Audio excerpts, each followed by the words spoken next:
Now let's turn our attention to what we know are 5 essential steps to consistent, effective, and permanent weight loss. And remember the words in this: consistent weight loss, effective weight loss, permanent weight loss.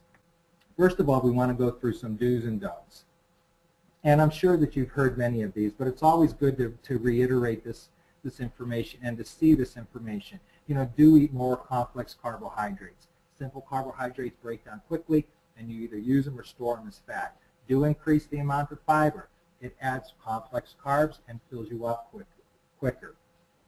Make sure you get an adequate amount of protein, especially as you increase your level of physical activity. You will need the protein to help build your muscle mass, which will actually help raise your metabolic rate. Do control your portion size. Remember, every calorie counts. Every calorie counts. The simple rule of 25%. This is actually, there was a famous cardiologist from the Cleveland Clinic Foundation in Ohio who put an article in our local newspaper and talking about losing weight and what he can do to help people control portion sizes.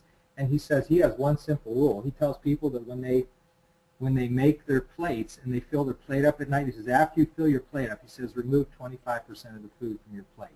And you teach yourself to eat 25% less. He says, and that simple task right there has helped many of his patients lose weight on a regular and consistent basis. Plus, it also helps them eat less, which is a benefit.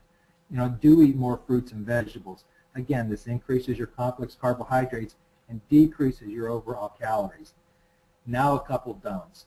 Whatever you do, don't skip meals. When you do, you automatically lower your metabolic rate, and actually you gain more weight than you lose.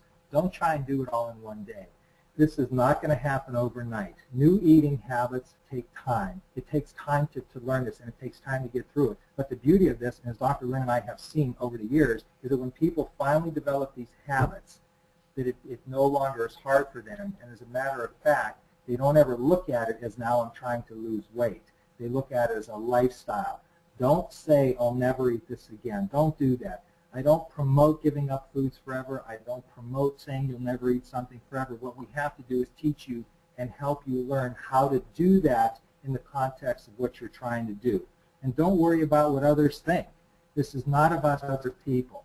It's not about what others say. It's about you and what you can do and what you need to do and what you want to do. It's so important that you individualize your program and you make it about you. And if you're thinking that you've heard all this before, my question to you is, are you still on the failure path? Are you still making excuses that are keeping you stuck where you are? Now a couple more going along to number 2 here. Water and hydration. You know, the body is 75% water. So it's important that you hydrate yourself and you stay adequately hydrated. Dehydration leads to fatigue, and it actually leads to hunger. You think hydrated cells work more efficiently and help you lose weight.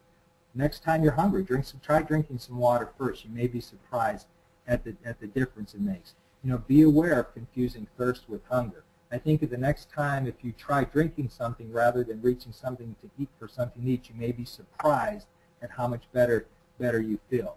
Physical activity. Notice I use the word physical activity. I never use the words exercise or workout. Those are negative words. They make people think of pain. They make people think it's hard. They make people think of suffering. So we don't like to use those words. Again, we have to work on your mind to help you get in the right mind frame to lose weight. And remember, you know, a little goes a long way. We're not training for the Olympics here. We're just starting to develop some habits and patterns to help you lose weight.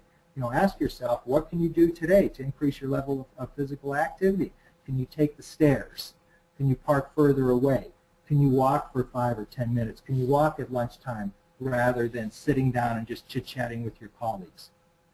You know, 2 ways to decrease your daily calories. You either eat less or burn more. Or if you want to accelerate your program, you do both. You eat less and burn more. And remember, keep it simple. Again, don't make this difficult. You don't have to get a gym membership. You don't have to, you know, buy a bunch of equipment. Keep this simple, and we will help you through that and help you see some and give you some very concrete examples that you can do. And a great story I'll be talking about this later is called a mommy time.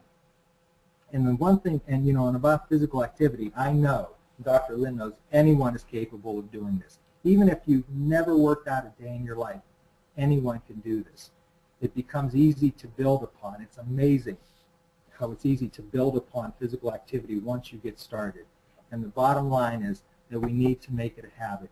You need to make it a habit, and you will make it a habit.